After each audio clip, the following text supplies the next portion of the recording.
السلام عليكم ورحمة الله وبركاته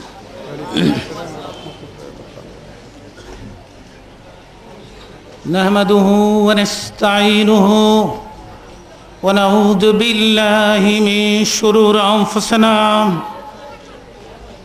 ومن سيئات أعمالنا من يهده الله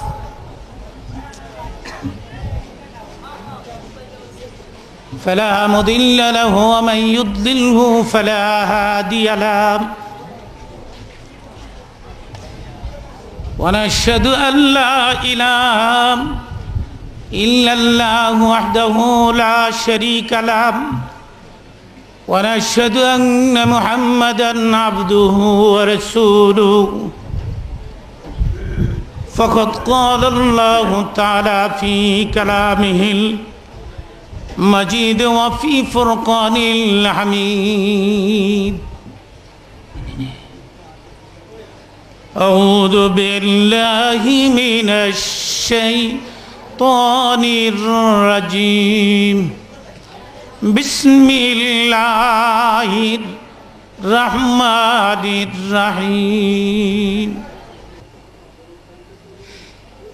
আমার ছেলেরে ইংরেজি পড়ায় 2000 আর একজন অঙ্ক করায় 2000 সকালবেলায় হুজুর এসে আমার ছেলে মেয়েকে কোরআন পড়ায় 30 টাকা মাস। হুজুর কত? হুজুরের বেতন কত? আরে আরেক বেটা যে অঙ্ক করায় হ্যাঁ কত? এদেশে কি করে শান্তি হবে?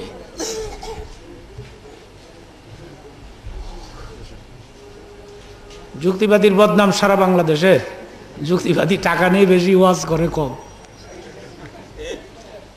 হাতি তার রাস্তা দিয়ে চলতে থাকে, ঠিক কিনা? হাতির পেছনে কত ছোট ছোট কীট পতঙ্গ খালি ঘুরে, হাতির ঠ্যাঙ্গের লগি গিয়ে বাড়ি খায়। হাতি কয় নাথিং, এগুলি কিছু না। এগুলি শুনতে শুনতে যুক্তিবাদী বয়রা হয়ে গেছি গা। যুক্তিবাদীকে 15-20 হাজার টাকা দিয়ে আনতে হয় কেন? যুক্তিবাদী লেখাপড়া করে নাই। মমতাজ বেগম এসে 1 লাখ নেই, এটা দিয়ে কম না, ঠিক কিনা? মমতাজের যদি 1 লাখ দাও তাহলে যুক্তিবাদীর 2 লাখ দাও, ঠিক কিনা বলেন? দেন আর না দেন, ঠিক কিনা কোন? মমতাজ বেগমের প্রোগ্রামে কি এই লোকগুলি যাবে? এই লোকটা যাইব, হুজুরে যাইব, ইমাম সাহেব। ইমামরে যদি কই আমনে আমি 1 লাখ টাকা ক্যাশ দিলাম, আপনি মমতাজের গানও গে বয়ে থাকেন, যাইব? ওইটা তাহলে মমতাজের গান শুনতে যায় কারা? যারা 3rd ক্লাসের মানুষ, ঠিক কিনা? ফার্স্ট ক্লাসের, যারা ফার্স্ট ক্লাসের মানুষ তারা ওয়াজে আসে, চিল্লায় বলেন মারহাবা। আলেম ওলামাদেরকে কিছু পয়সা দেওয়ার অভ্যাস চালু করেন, আলহামদুলিল্লাহ বলেন। সমালোচনা করবেন না। এরপর থেকে আমি বলছি, আমার কথা বিশ্বাস করুন, এরপর থেকে আমার বুকে মাঝে মধ্যে একটু ব্যথা হলে 10-12 বার ইল্লাল্লাহর ধাক্কা মারি। এত বড় ডাক্তারে কইছে ইল্লাল্লাহ ইল্লাল্লাহ, 10-12 বার মারলে বুকে আর ব্যথা থাকে না।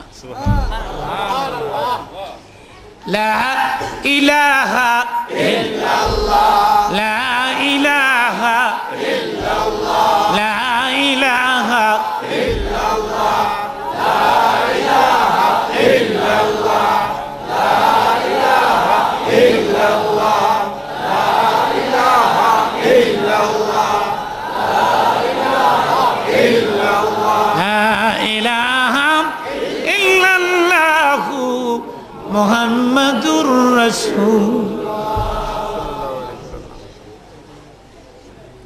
কোন নবী উলঙ্গ হতে পারে না? মারহাবা বলেন। হাদিসের বাড়ছে, হুজুর তখন বালক, হুজুরের বয়স তখন মনে করেন 7-8 বছর হবে। তো কাবাগরের মেরামতের কাজ চলছে। হুজুরের সমবয়স্ক যত ছেলে আছে এরা সব উলঙ্গ, কিন্তু হুজুরের গায়ে একটা বস্ত্র আছে, মারহাবা বলেন। হুজুরের পরনে একটা বস্ত্র, একটা লুঙ্গি অথবা একটা পায়জামা। হুজুর তো উলঙ্গ না, কিন্তু হুজুরের সমবয়স্ক যত ছেলে সব উলঙ্গ, কাবাঘরের মেরামতের কাজ চলছে। একটু খেয়াল করবেন। তো হুজুরের চাচা হুজুরের কাছে গিয়া কয়, তোর সমবয়স্ক সমস্ত ছেলের এই তো উলঙ্গ, তুই আবার একটা বোসকা লাগাইছ, বোসকা খুইলালা। হুজুরের লঙ্গি হুজুরের পায়জামার দরে চাচা যখন কইছে বোসকাটা খোল, হাদিস শরীফে আসছে রসুল একটা চিৎকার মেরে বেহুশ হয়ে পড়ে গেছে। কি হয়েছে, কি হয়েছে? নবী পড়ে গেছে। কিছুক্ষণ পরে নবীর হুশ আসছে। চাচাকে কি হয়েছে? তুমি যেন আমার লঙ্গির দূরে টান দিছ। কে জানি আমার কিনারে দাঁড়াই বলতেছে, খবরদার মোহাম্মদ, তুমি উলঙ্গ হতে পারো না,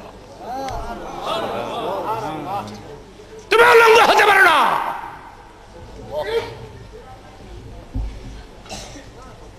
এখন আমাদের দেশে কোনো পীর যদি কয় আমি মোহাম্মদকে উলঙ্গ অবস্থায় দেখেছি, এটা কি কোনো কথা হলো?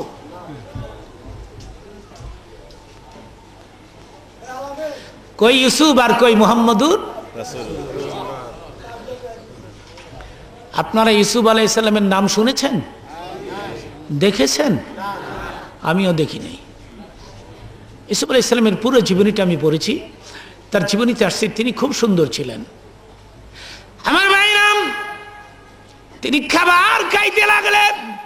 খাবার গলার ভেতর দিয়ে পেটের ভেতরে প্রবেশ করতেছে, বাড়ির থেকে দেখা যেত। কিন্তু তিনি ছিলেন সাদা সুন্দর, আমাদের নবী ছিলেন লাল সুন্দর। সাদা এবং মার্কেটে কোনটার ডিমান্ড বেশি? লালটা না সাদাটা? লালের লিগে দুনিয়া পাগল। মারহাবা কর। বাপ্তার পোলারে ডাক দিয়া কয়, তোর বউ দেখেছি খুব কালো, কালো হইলে কি কোরআন শরীফ পড়তারে, বাবা তুই রাজি হয়ে যাই গিয়া। পোলায় বাপেরে কয়, নো লাইক, দরকার হইলে আমনে করেন গা, লালের লেগে দুনিয়া পাগল। আমার নবী ছিলেন লাল সুন্দর। আমার দিকে তাকান, বুখারী শরীফে আসছে কপালটা পাশা ছিল। আমি একটা মোটামুটি আইডিয়া দিই আর কি, এরপরে বুঝে নিয়ে নবী কেমন ছিল। কপালটা একটু পাশ, এই চোখের ভুরুগুলি ছিল ঘন, নাকটা ছিল ওসা, আর চোখগুলো ছিল একটু বড়, লম্বা সাইজের চোখগুলো, আর দাড়িগুলি ছিল চাপদাড়ি, খুব ঘন, খুব বেশি লম্বা না, একেবারে নাভির কিনারে গিয়ে ভরে নেই, বেশি লম্বা না, চাপদাড়ি ছিল, গোল চাঁদের মতো রাউন্ড করা। চাঁদ উঠলে যেরকম দেখেন না রাউন্ড থাকে, এরকম। কিতাব আসছে যে এত ঘন ছিল নবীর দাড়িগুলো যে গলার নিচের অংশ বাইরের থেকে দেখা যেত না। আর ঠোঁট দুইটা ছিল গোলাপের পাপড়ির মতো, গোলাপ ফুলের পাপড়ির মতো ছিল ঠোঁট দুইটা। সবসময় মুস্কি হাঁস দিয়া থাকতেন নবী। জীবনেও কেউ কইতে পারে নাই নবীর বেজার দেখছি। নবীর পেটে খাবার থাকতো না, কিন্তু মুখে হাসি থাকতো। কিছু লোক আছে দেখবেন কানলেও মনে হয় হাসতেছে, আবার কিছু লোক আছে দেখবেন হাসলেও মনে হয়।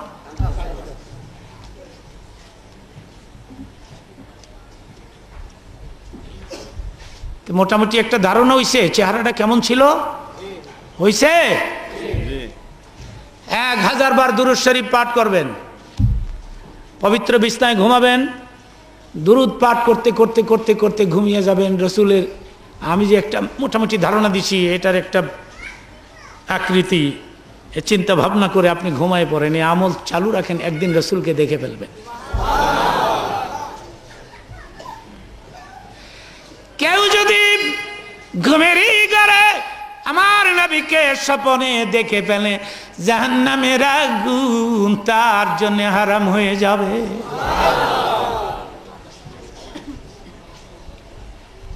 আমার জীবনে অনেক ঘটনা ঘটছে, ছোট্ট একটা 1 মিনিটে আপনাদের শোনাই।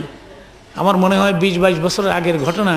বরিশাল গেছিলাম আমি ওয়াজ করতে, তো তখন তো আমি নর্মালি চলাফেরা করতাম, মনে করেন একটা লুঙ্গি, একটা পাঞ্জাবি আর একটা গামছা গলাত। যুক্তিবাদী যারা আমার জীবনে দেখে নেয় এরা অনেকে মনে মনে ধারণা করে এটা বোধহয় আলাদা জিনিস। অনেকে এরকম চিন্তা করে আর কি, মনে করে কমপক্ষে 6-7 হাত লম্বা হইব বোধ হয়, পেটটা বোধ হয় 3 হাত দূরে, হেন বোধ হয় খাদ যায়, 22 হাত পাগড়ি বোধ হয়, 23 হাত লাঠি বোধ হয়। অনেকে এরকম ধারণা করে আর কি। কিন্তু যখনই আমাকে দেখে ফেলে অনেকে আমার লাইক করে না, পছন্দ করে না। এখন তো একটু কাটিং খুটিং ধরছি, সবাই জন ধরছে, আমিও ধরছি। তখন তো নর্মালি চলাফেরা করতাম, মানুষে আমারে পছন্দ করতো না। বরিশাল লঞ্চের থেকে নামছি আমি, স্টিমার থেকে খুব সকালে, লোকেরা আইসে আমার তকবির দিয়ে নিব। তো যারা তকবির দিয়ে নিতে আইসে এগো কাছে গেছি গে আমি, এরা আমার এই জিগায় হুজুর যুক্তিবাদী আইসে। এটা আমার জীবনের স্মরণীয় ঘটনা। স্মরণীয় অনেকগুলো ঘটনা আছে, এর মধ্যে এটাও একটা। আমি বললাম আইসে তো, দেখছি তো আইসে। বলেন আমি কি বলতে পারি আমি যুক্তিবাদী, জোরে তকবির দেবে না? এটা শরম না? আমি বললাম আইসে, চিন্তা করেন না। আমাকে পছন্দ করলো না। আমার নবীর ব্যাপারটা আলাদা ছিল। আমি আমাকে বোঝাবার জন্যে আমার প্রশংসা করি না, এটা আমি নবীকে বোঝাবার জন্যে আমার জীবনের ছোট্ট একটি ঘটনা প্লেস করেছি। আমার নবীর ব্যাপারটা আলাদা ছিল। আমার নবীকে দেখলেই মনে হইতো এটাই নবী হবে, মারহাবা বলে। কেউ চিনাই দিতে হয় নাই। 1 কোটি মানুষের মাঝে আমার নবী বসা থাকলে লোকেরা বলতে বাধ্য হতো এটাই হবে মুহাম্মদুর।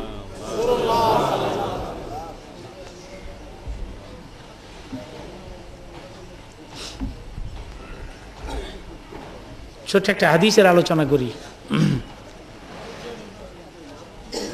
হযরতে আনাসের মা রসুলকে অনেক ভালোবাসতেন, এই ভদ্র মহিলা। তো তিনি একদিন বললেন, আনাস রে, নবীরে দাওয়াত দিতে পারস না আমাদের বাড়ি? ঠিক আছে, দাওয়াত দিব না। হযরতে আনাস বলে, ইয়া রাসূলুল্লাহ, আমার মা আপনাকে অনেক ভালোবাসে, দাওয়াত দিয়েছেন। আমি বলে, আনাস রে, তোর মাকে গিয়ে বলে দিবি আজকে এশার নামাজের পর আমি তোর মায়ের দাওয়াত গ্রহণ করলাম। নবী ধনীদের দাওয়াতও গ্রহণ করতেন, গরিবের দাওয়াতও।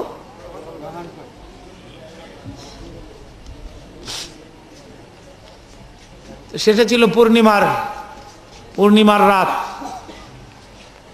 তো বিছনা টিছনা করছে, নবী পাগাইয়া বইছে। আনাসের বুড়া মা দরজার দ্বারায় একবার হুজুরের মুখের দিকে তাকায়, আর একবার পূর্ণিমার চাঁদের দিকে তাকায়। কি গা মা, একবার তুমি চাঁদ দেখো আর একবার আমার নবী পাকের চেহারা দেখো। আনাসের মা বলে, আনাস রে, খোদার কসম চাঁদের পেটে দাগ আছে, আল্লাহর হাবিবের মুখের মধ্যে কোনো দাগ না।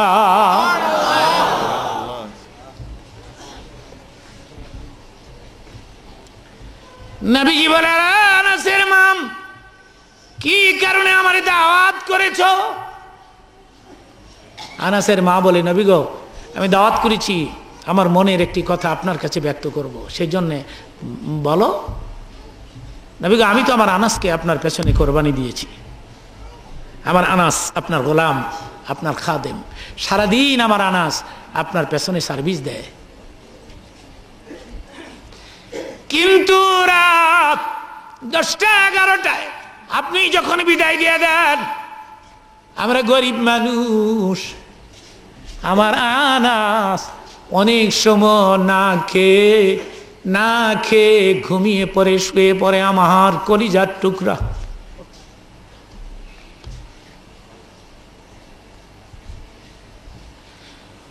নবী গো, আপনি আমাকে প্রশ্ন করতে পারেন, তুমি কেমনে বুঝা আনাস না খেয়ে ঘুমিয়ে আছে? আমি বুঝে নেই। একটা নমুনা চিহ্ন দেখে ঘুমাবার সময় আমার আনাস হাত দুটা পেটের উপরে দিয়ে ঘুমিয়ে পড়ে। হাত দুটা পেটের মধ্যে দিয়ে আনাস বেঁকা হয়ে ঘুমায় থাকে আমার আনাস। তখন আমি বুঝে নেই আমার আনাস কিছু খায় নাই রাত্রে। নাই আনাসের মারে, আমি খাইলে তো আমার আনাজ খাবে, আমি খাইলে আমার আনাজ খায়, আমি না খাইলে আনাজ খায় না।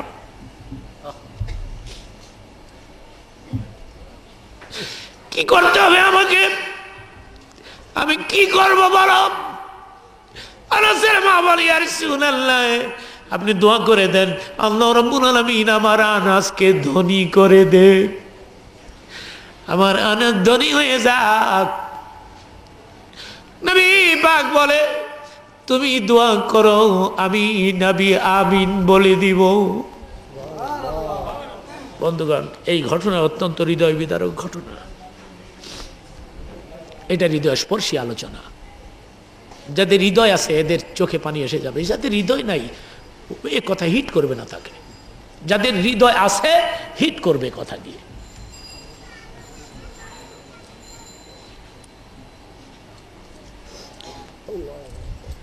নবীজি বললেন, ঠিক আছে, আনাস না খেয়ে ঘুমায় থাকে, আমি তো জানতাম না এতদিন, তো ঠিক আছে তুমি দোয়া করো, আমি আমিন কমুনে। পৃথিবীর কোনো মা তার সন্তানের জন্য কম চায়নি, কি বলেন, কম চায়? আনাসের মা তো হাত তুলছে, হাত তুলে বলতেছে, আল্লাহ আমার আনাসকে তুমি ধনী বানায় দাও। নবীজি বললেন আমিন। আনাস ধনী হয়ে গেল, তাড়াতাড়ি ধনী হয়ে গেল, চিল্লায় বলেন সুবহানাল্লাহ। সাহাবীরা বলতেন, আনাস রে এত তাড়াতাড়ি কেমনে ধনী হইলি? এটা হাদিসের আলোচনা, কিসসা গল্প নয়। আনাস রে এত তাড়াতাড়ি কেমনে ধনী হইলি? হযরত আনাস বলে, আমার মা দোয়া করেছে, নবী পাক আমিন বলেছে। জোরে খান মিয়া সুবহানাল্লাহ।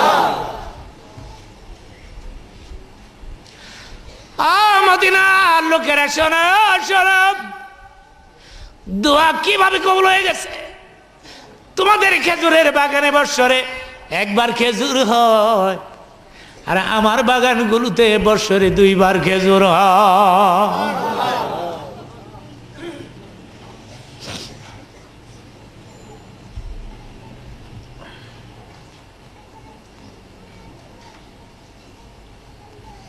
এই সেই চাঁদ, এই চাঁদই তো রাসূল এসেছেন, বলেন মারহাবা। এবং এই চাঁদই তিনি উম্মতের চোখে পানি রেখে দুনিয়া থেকে বিদায় নিলেন। আমি হাদিস শরীফ থেকে একটা ছোট্ট চিত্র তুলে ধরবো, এখন দিলকে নরম করে দিবেন। দেখেন একটু পানি আসেনি। কেউ যদি কোনো মতে নবী পাকের মহব্বতে ভরে 1 ফোঁটা চোখের পানি ছেড়ে দিতে পারো, আমি বললাম এই প্রোগ্রাম সাক্ষী থাকলো, কিয়ামতের দিন তোমার চোখের পানি তোমাকে নবী পাকের কিনারে পৌঁছাইয়া দিবে।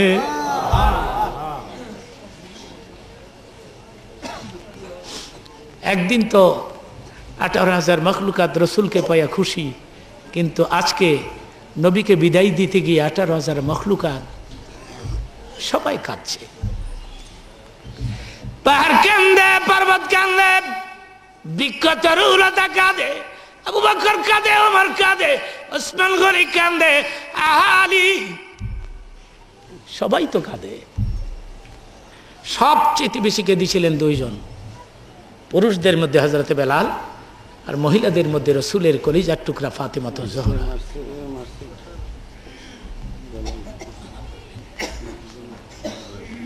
বন্ধুগণ, সবচেয়ে বেশি কেঁদেছিলেন এই 2 জন।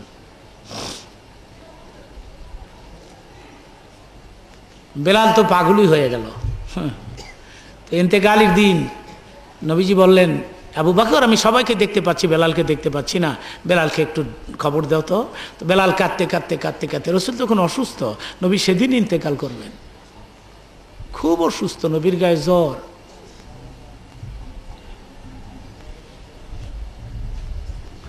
বেলাল কাঁদতে কাঁদতে আসতে নবীজি বললেন, কিরে বেলাল, আমি কি তোর শত্রু হয়ে গেলাম? হ্যাঁ, তুই খালি দূরে দূরে থাকিস। রে বেলাল, কালে কালেমার জন্য সবচাইতে বেশি কষ্ট তুই করেছিস। আমি মদিনার মাটির নিচে যাই, আমার কাছে কিছু চাইলে চা, আমি নবী তোকে দিয়ে যাই। কিছু চাবি আমার কাছে? বেলাল বলে, দুনিয়ার সুখের জন্যে ওগো নবীজি আমি আপনার কাছে কিছুই চাইলাম না, তবে একটা বিষয় জানতে চাই, নিদানের দিন, কিয়ামতের দিন কোন কোন জায়গায় তালাশ করলে আপনাকে পাবো, জায়গাগুলির নাম বলে দিলে আমি খুশি হব। ওই সব জায়গায় আমি বেলাল আপনাকে খুঁজে খুঁজে বেড়াবো।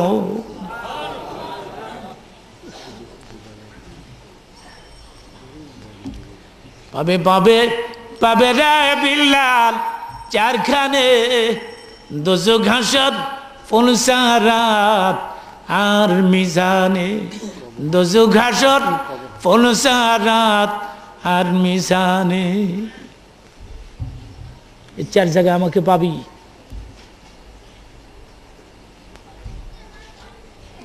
ইন্তেকালের দিন তিনি হযরত আয়েশার হুজরাতে ছিলেন। সমস্ত বিবিদেরকে ডাক দিয়ে বললেন, হ্যাঁ বিবিরাম, আপনার আপত্তি না করলেন জীবনের শেষ কটা দিন আমি আয়েশার হুজরায় কাটাতে চাই। সমস্ত বিবিরা বললেন, আমাদের কোনো আপত্তি নাই, আপনি আয়েশার হুজরাই থাকবেন, আমরা সবাই মিলে এখানেই আপনার খেদমত করব। নবীর গায়ে জ্বর, একটু খেয়াল করবেন, এত জ্বর। হযরত আয়েশা বলেন, কম্বল দিয়ে ঢেকে রেখেছি, কম্বল গরম হয়ে গেছে, কম্বলটাই গরম হয়ে গেছে। এশার নামাজের সময় হয়ে গেল, সেদিনই রাতের শেষ ভাগে তিনি ইন্তেকাল করবেন। এশার আজান হয়ে গেল মসজিদে। আল্লাহু আকবার, আল্লাহু আকবার, আজান হয়ে গেল। নবীর জ্বর, বেশি জ্বর।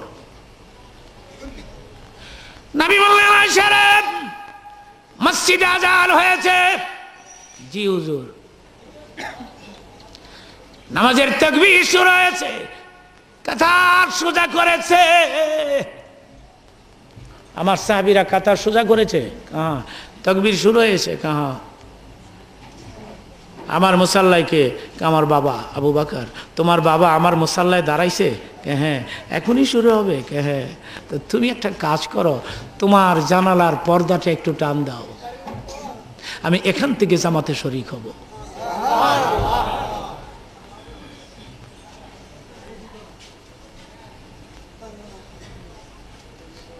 আমি এখান থেকেই জামাতে শরীক হব, আমি আবু বকরের পেছনের মুসল্লি হয়ে নামাজ পড়ব।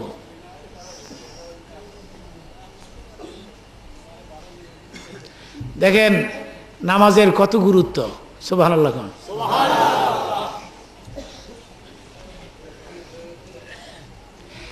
আমার শেষ হয়ে গেলাম, তিনার নবী বলেন, আয়েশা রে, এবার আমার বিদায় দাও। জীবনের শেষ নামাজ পড়লেন আবু বকরের পেছনের মুসল্লি হয়ে।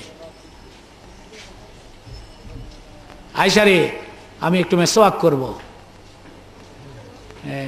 দাঁত মাজবেন নবী, এটাও হাদিসের আলোচনা। আমি মেসওয়াক করব। হযরত আয়েশা বলেন, এক মেসওয়াক নবী পাকের হাতের মধ্যে এনে দিলে নবী হাতে নিয়ে বলেন, আয়েশা, উভয় দিক শক্ত, তুমি তোমার মুখের ভেতরে দিয়ে তোমার দাঁত দ্বারা চাবাইয়া কামড়াইয়া মিসওয়াকের একটা দিক নরম করে দাও। আয়েশা বলেন, আমি নিজের মুখের ভেতরে মেসওয়াক দিয়ে চাবাইয়া নরম করে দিলে আমার চাবানো মেসওয়াক নবী পাক জীবনের শেষ মুখের ভেতরে দিয়ে তিনি দাঁত মেজেছেন। আমি বললাম, ইয়া রাসূলুল্লাহ, আপনি কি ঘৃণা বোধ করেন না? আপনার ঘৃণা হয় না? আমার চিবানো মেসওয়াক মুখে দিয়ে দাঁত মাজলেন। আমার নবী উত্তর দিলেন, আয়েশা রে, তোমার চাবানো মিসওয়াক আমি নবী আমার মুখের ভেতরে দিয়ে মিসওয়াক করে আমার উম্মতদের দেখাই দিয়ে গেলাম আমি আমার বিবিদেরকে কত ভালোবাসি।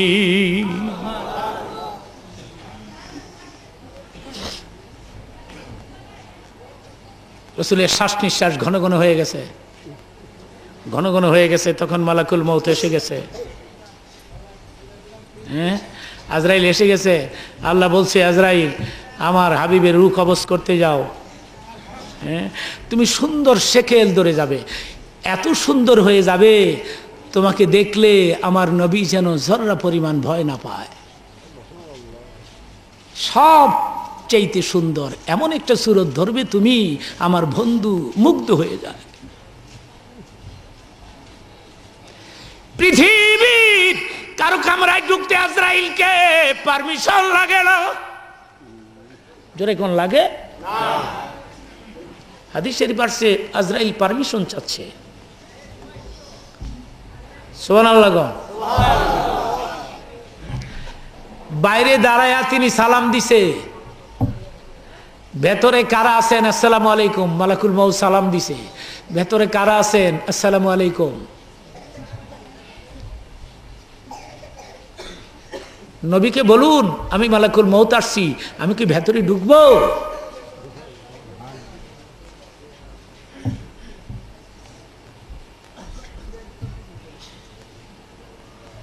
মালাকুল মউত ভেতরে ঢুকেছে এবং বলেছে, নবী গো আমি কি আপনার রূহ কবজ করব? আমি করব। কি মনে করলেন মিয়া? আল্লাহ বলছে আমার বন্ধুর রূহ কবজ করে আমার কাছে এনে দাও। আল্লাহ তো পারমিশন দিছে, এরপরও নবীর পারমিশন চায়, আমি কি রূহ কবজ করব নবী? এই বললেন আমাকে একটু সময় দাও, এখন জিবরাইল আসবে। অথবা জিবরাইল সেখানেই ছিলেন। একটু সময় দাও আমাকে। জিবরাইল রে, আজরাইল আমার রূহ কবজ করতে আসছে, আমি মরে গেলে আমার উম্মতের কি গতি হবে? মানিলি উম্মতি ওয়া মালি উম্মতি, আমার উম্মতের কি গতি হবে রে জিবরাইল? আজকে উম্মত কই আর নবী কই? মসজিদ কই আর উম্মত কই? কোরআন কই আর উম্মত কই? হাদিস কই আর উম্মত কই?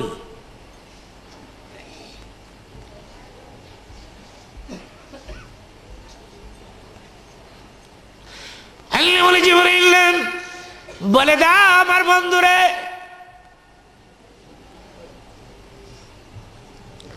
কেন কান্দে আমার বন্ধু? ইন্তেকালের দিন কেন কান্দে রে আমার বন্ধু? কাঁদতে নিষেধ করো, তার চোখে পানি দেখলে আমি আল্লাহ সইতে পারি না। আমি ওয়াদা দিলাম তার উম্মতেরাম ইন্তেকালের 1 বছর আগেও যদি তওবা করে বন্ধুর খাতিরে আমি ক্ষমা করে দিব।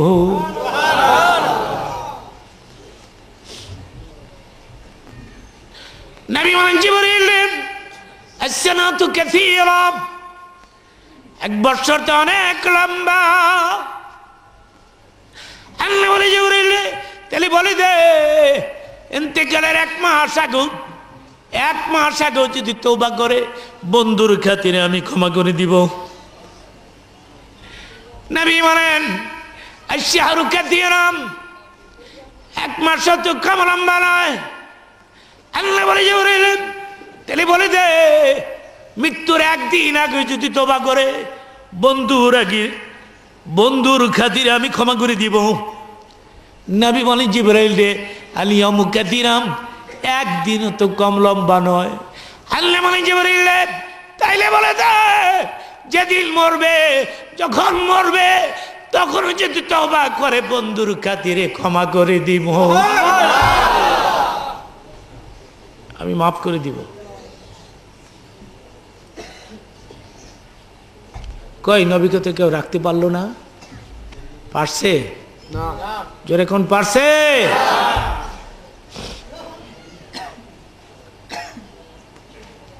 তিনি এই কথাটা বলেছিলেন আজরাইলকে, আমার দিকে তাকায় থাকেন। তিনি এই কথাটা আমি মুনাজাত দিব এখন কিছুক্ষণের মধ্যে। এখানে কোনো শব্দ হয় নাই, কোনো আওয়াজ হয় নাই, এখানে খোদার রহমত বর্ষিত হচ্ছে। এই যে বসে আছে মনে হচ্ছে একটা লোকও নাই এখানে, তাহলেই বোঝা গেল খোদার রহমত বর্ষিত হচ্ছে। ফাস্তামিউ লাহু ওয়া আনসিতু লাআল্লাকুম তুরহামুন। চুপচাপ করে কোরআনের হাদিসের আলোচনা শোনো, আমি তোমাদের উপরে রহমত বর্ষণ করব।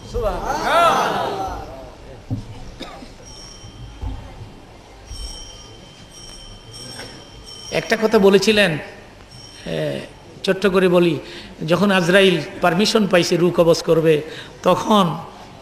তখন নবী বলেছিলেন, আজরাইল রে, তুমি কি আমার একটা কথা রাখবে? কি কথা রাখবো নবী? মালিকুল মউত, সাকরাতুল মউত বড় কষ্ট, আমি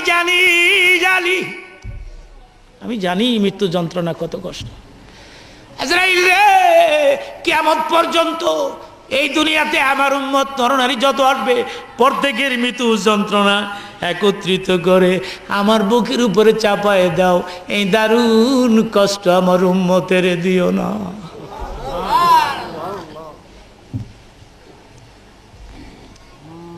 নবীর শ্বাস নিঃশ্বাস যখন ঘন ঘন, হযরত আয়েশা বুঝতে পারতেছে, হযরত আয়েশা বুঝে ফেলেছে, তখন হুজুরের মাথা হযরত আয়েশার বুকের কাছে ছিল। হযরত আয়েশার বুকে ছিল রাসূলের সের মোবারক। ঘন ঘন হয়ে যাচ্ছে, আয়েশা বুঝতে পারছে নবী ইন্তেকাল করতেছে। তখন তিনি চিৎকার মেরে এভাবে করে ডেকেছিলেন, কে কোথায় আছো? আবু বকর কই, ওমর কই, উসমান গনি কই, আলী কই, কে কোথায় আছো? জলদি আসো।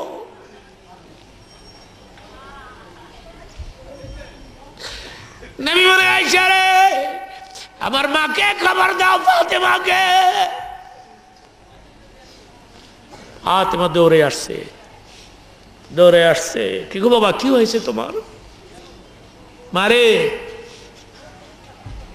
মা আমি যে বিদায় নিচ্ছি রে মা। ফাতেমা তো জোরে বলেন, না না, তোমারে মরতে দিব না, তুমি মরে গেলে বাবা বলে কারে ডাক দিব?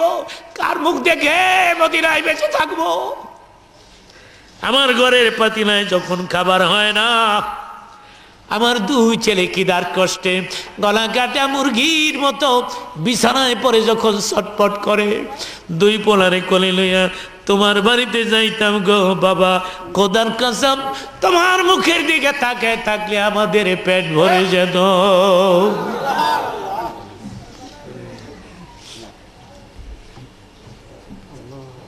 নবী তো থাকলেন না, নবী তো চলেই গেলেন।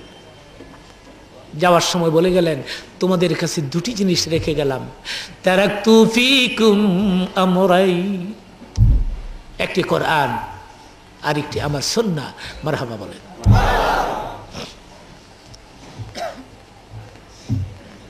এই দুটি লাইনের উপরে তোমরা যদি থাকতে পারো, তাহলে জান্নাতে তোমাদের সঙ্গে আমার দেখা হবে।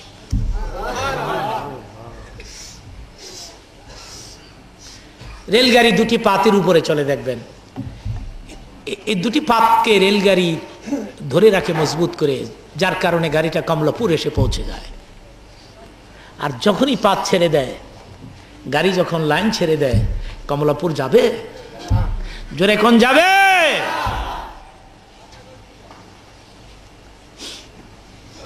যুবক ভাইরা, যুবকেরা আমার দিকে তাকাও।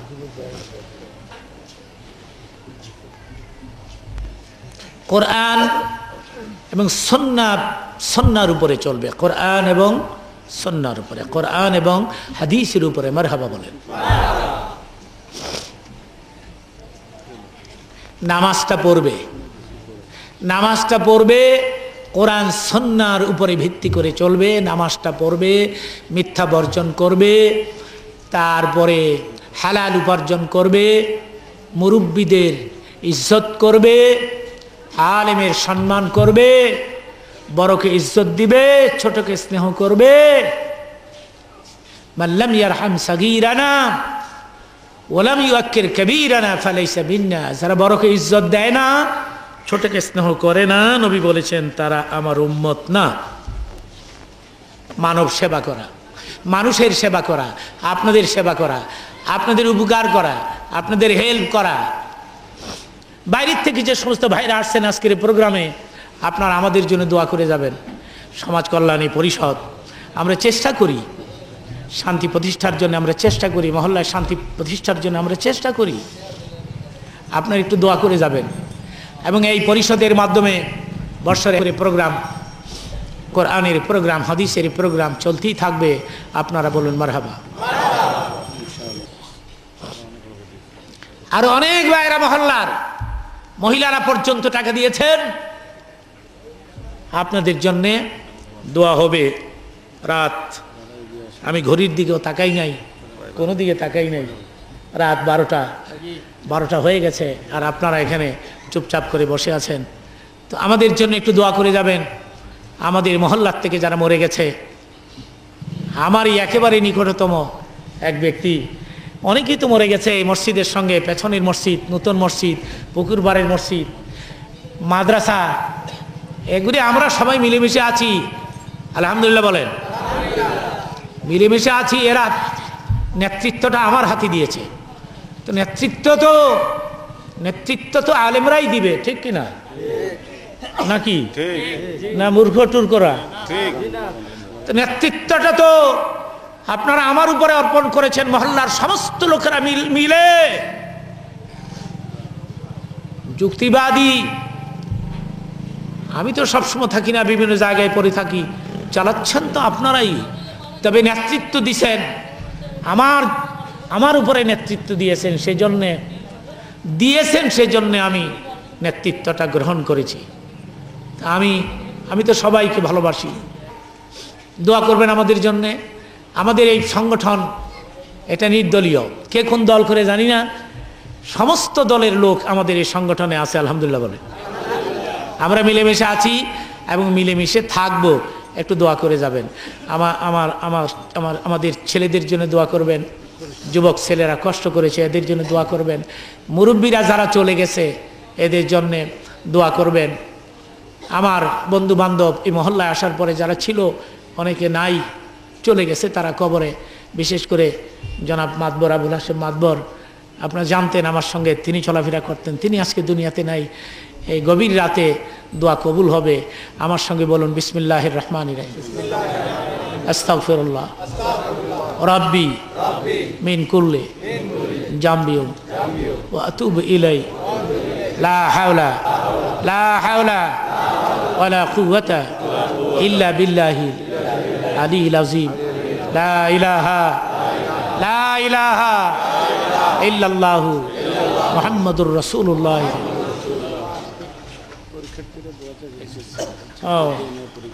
পরীক্ষার্থীরা দোয়া চেয়েছে, অনেকে অসুস্থ দোয়া চেয়েছে, অনেকে বেকার দোয়া চেয়েছে। যেহেতু রাত অনেক হয়ে গেছে, সেজন্যে আমাদের পরিষদের পক্ষ থেকে এখন আর কেউ কোনো কথা বলবে না, যেহেতু আমিই বলে ফেলেছি সব কথা। শুধু দোয়া করবেন, পরিষদের জন্য একটু দোয়া করে যাবেন। আল্লাহুম্মা আমিন।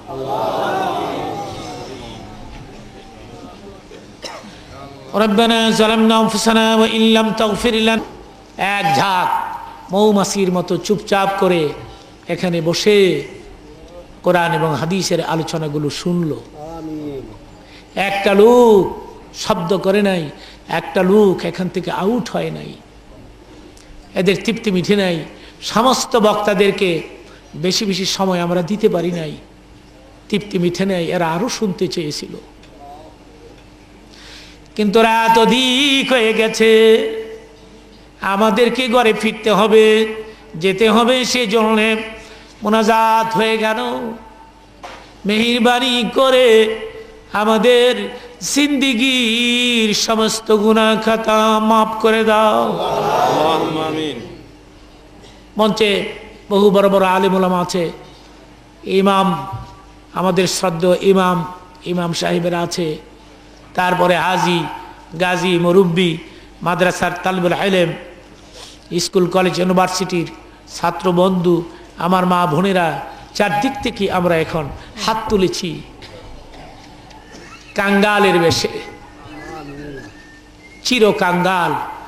আমরা কোথায় যাব আল্লাহ? আমরা কার কাছে যাব? বলে দাও, কোথায় যাব? কে আছে তুমি ছাড়া আমাদের আর কে? আমরা জানি তুমি ছাড়া আমাদের কেউ এই পৃথিবীতে নাই। হাসবুনাল্লাহ নেমাল ওয়াকিল নেমাল মাওলা ওয়া নি'মান নাসির। আল্লাহ রে, জীবনে বহু মুনাজাত করেছি, কোন মুনাজাত কবুল হইছে জানি না, আজকের এই মুনাজাতটা ফেরত দিও না। আমাদের জিন্দেগীর সমস্ত গুনাহ খাতা মাফ করে দাও, আমিন। সামনের জিন্দেগি তোমার গোলাম বানাও। আমাদের দিল শক্ত হয়ে গেছে, চোখ শক্ত হয়ে গেছে, কেন জানি ওদের চোখে পানি আসতে চায় না। অবশ্য তুমি বলেছ বান্দারে, গুনাহের কথা মনে করে তুই যখন কাঁদিস, আমি আল্লাহ নিজেরে কন্ট্রোল করতে পারি না। একটা দৌড় দিয়ে তোর কিনারে এসে কুদরতি হাত বাড়াই দিয়ে তোর চোখের পানি মুছে দিয়ে আল্লাহ বলতে থাকে, কাঁদিস না, আমি তোকে ক্ষমা করে ফেলেছি। ঠিক আছে, আমাদের চোখে পানি আসে না, কিন্তু হাদিস শরীফে তোমার নবীজি বলেছেন, মুনাজাতের মধ্যে একটা লোক যদি কাঁদে, তার চোখের পানির খাতিরে বাকি লোকদেরকে তুমি ক্ষমা করে দাও। তাইলে তো আমাদেরও ক্ষমা করে দিবা। কান্নাকাটি তো তোমার কাছে সবচেয়ে প্রিয় ইবাদত। মুসা কালিমুল্লাহ পথ দিয়ে যায়, তিনি শুনেন পাথর কাঁদে। নবী বলে, কিরে পাথর কাঁদিস কেন? পাথর বলে, হে নবী, ওয়াকুদুহান নাসু ওয়াল হিজারা উইদ্দাত লিল কাফিরিন। রে নবী, মানুষ আর পাথর দিয়ে আল্লাহ জাহান্নামকে চেতাবে। আমিও তো পাথর, না জানি আমাকে দিয়ে জাহান্নামকে আল্লাহ চেতায়। দোজখের আগুনের ভয়ে হে নবী আমি কান্দি। আল্লাহ বলে, মুসা রে, পাথরকে বলে দে আমি তার কান্না কবুল করলাম, তাকে ক্ষমা করে দিলাম। পাথর আর কাঁদে না, নবী চলে গেছে। বিকালবেলায় নবী একে পথ দিয়ে যখন আবার আসে, এসে শোনে পাথর আবার কাঁদে। কিরে পাথর, কিরে পাথর, কি হয়েছে, আবার কেন কাঁদিস? পাথর বলে, নবী হে, এতদিন কেঁদেছি দোজখের আগুনের ভয়ে, আর কান্নাকাটি আল্লাহর কাছে এত প্রিয়। দোজখের আগুন থেকে আমাকে মুক্তি দিয়েছেন, সেই জন্য কিয়ামত পর্যন্ত আমি কাঁদতে থাকবো, আমার কান্না বন্ধ হবে না। কিয়ামত পর্যন্ত শুধু আমি কাঁদবো আমার আল্লাহকে খুশি করার জন্য। আল্লাহ গো, তুমি আমাদের ক্ষমা করে দাও, আর বাংলাদেশ একটা গরিব দেশ, এই দেশে তুমি শান্তি প্রতিষ্ঠা করে দাও। সরকারি দল বিরোধী দলের মধ্যে মহব্বত পয়দা করে দাও। আল্লাহ, আমাদের এই মহল্লার থেকে যারা আজকে দুনিয়াতে নাই, চক্ষু বন্ধ করলে এদেরকে দেখি আমরা, এরা আজকে নাই। অন্ধকার কবরে কোন অবস্থায় আছে জানি না, এদের কবরে আযাব থাকলে এখনই মাফ করে দাও। আমরা যারা বেঁচে আছি আমাদের হায়াত লম্বা করে দাও।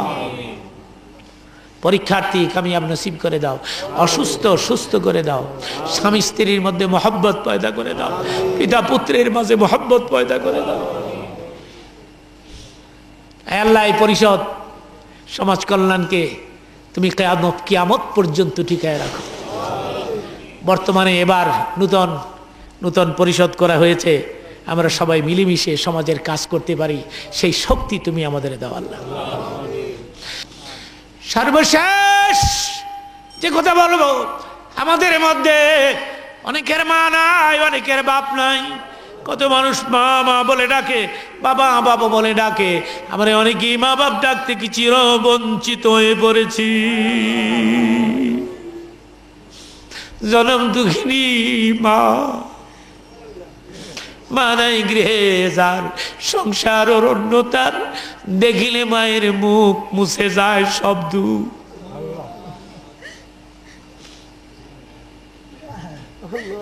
10 মাস 10 দিন পেটে বোঝা বইল, মায়ের কলিজার মধ্যে লাথি মেরে এই দুনিয়াতে আসলাম। আজকে এই মায়েরে ভিন্ন করে দিলাম, বাবারে ভিন্ন করে দিয়ে, মা বাবারে ভিন্ন করে দিয়ে, বছরে 2 বার 3 বার শ্বশুর শাশুড়িরে দাওয়াত দিয়া পোলাও পাকে, গোস্ত পাকে, একেবারে দক্ষিণের ঘরে বসে বসে ছেলে শ্বশুর শাশুড়িকে নিয়ে পোলাও গোস্ত খায়। উত্তরের ঘরে মা কাঁদে রে, দক্ষিণের ঘরে ছেলে শ্বশুর শাশুড়িকে নিয়ে গোস্ত পোলাও খায়, উত্তরের ঘরে মা কাঁদে। বাপ ডেকে বলে কাঁদিস কে? বাপ ডেকে বলে কেন কাঁদিস? জানালার কিনারে দাঁড়ায়। মা বারবার জানালার কিনারে যায়, পোলার ঘরের দিকে তাকায়, ওদিকে পোলা শ্বশুর শাশুড়ির লইয়া গোস্ত পোলাও খায়। মা কয় আমি কাঁদি, আমি দেখি আমার ছেলে আমার খবর লয়নি। কিন্তু না, শ্বশুর শাশুড়িকে খাওয়াম, নিজে খাইয়া ঘরের পেছনের দরজা দিয়ে ছেলে বের হয়ে চলে গেল যাত্রা বাড়িতে, চলে গেল বাস স্ট্যান্ডে দোলাই পারে। মায়ের ঘরের দিকে নজর দিল না। মা চোখের পানি সেরে সেরে কাঁদে, ডেকে বলে পোলারে আগে যদি জানতাম এইভাবে বলবি পেটের মধ্যে বোঝা বইতাম না।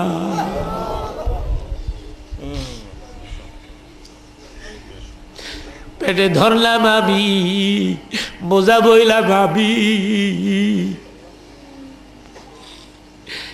50 জনের অভাবে রে মানুষের ধারে ধারে ঘুরে ঘুরে বাতের মার এনে, বাতের মার ভিক্ষা করে এনে নিজে খাই নাই, তোরে খাইতে দিয়েছিলাম। আজকে আমি মা তোর শত্রু হয়ে গেলাম, তোর শাশুড়ি তোর আপন হয়ে গেল।